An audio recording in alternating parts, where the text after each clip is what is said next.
यह उच्चतर माध्यमिक विद्यालय पनौठा, जिला छतरपुर, विधानसभा छतरपुर। आज यहाँ पर मोटिवेशन किया गया है। पूरा वीडियो देखिए पनौठा का, आपको दिखाएंगे।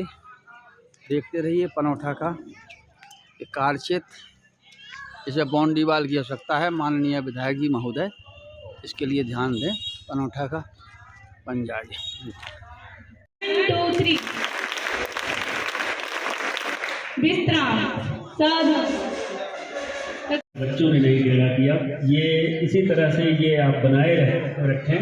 और निश्चित रूप से देखिए, शिक्षा, हर व्यक्ति शिक्षा लेने जाता है। जरूरी नहीं कि आप डॉक्टर बने, जरूरी नहीं कि आप इंजीनियर बने, IAS IPS बने, सारे लोग अफसर बन जाएंगे तो आखिर कैसे देश में आखिर कैसे काम चलेगा। कितने अफसर चाहिए देश को?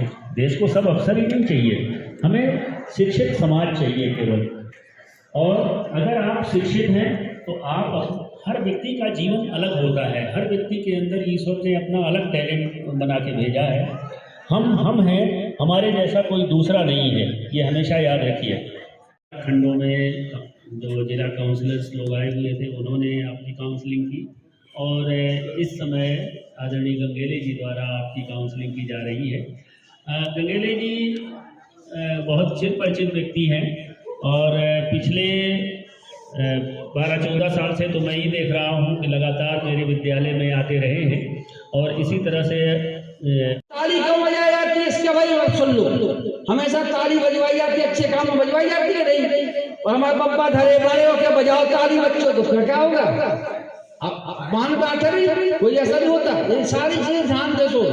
जिन आपको संगोष्ठी के माध्यम से, विचार गोष्ठी के माध्यम से, जिन जीवन में जो पुस्तक में जो चीजें नहीं लिखी गई वो आपको अनुभव से मिलती हैं। इसलिए जब मन में संशय आता है, मन में आलस आता है, तो ताली बजाने से मन में ऊर्जा पैदा होती है, गुरुत्वाकर्षण जो होता है, आकर्षण होता है, हमारी शक्ति होती जाग जाती है। इसलिए तुलसीदास जी लिखते हैं, क्या लिखते हैं कि राम कथा सुंदर कर तारी।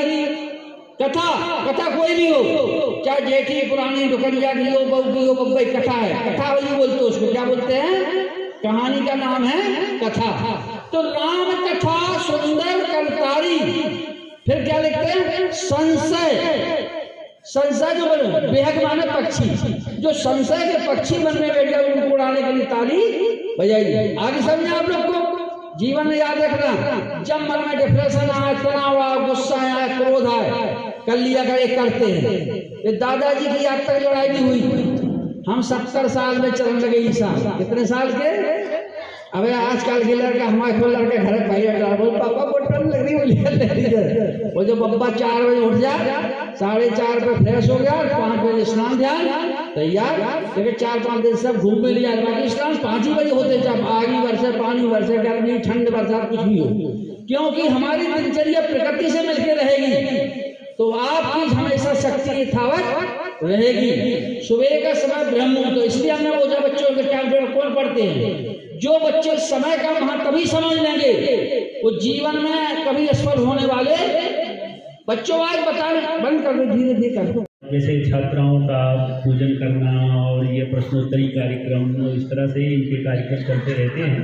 और लगभग ये सभी विद्यालयों में इसी तरह से जाते हैं। सुबह से लेकर के शाम तक इनकी यही दिनचर्या है, जो इस परमार्थ के काम में लगे हुए हैं। ईश्वर इनको शतायु बनाए और इसी तरह से ये उत्तरोत्तर अपने कार्य में लगे रहें। ये सामाजिक कार्य है, बहुत बहुत धन्यवाद इनको।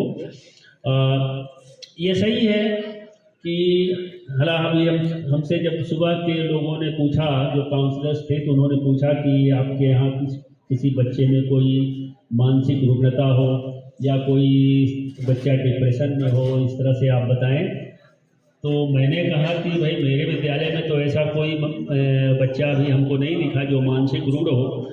बोले आपके विद्यालय के बच्चे कैसे हैं?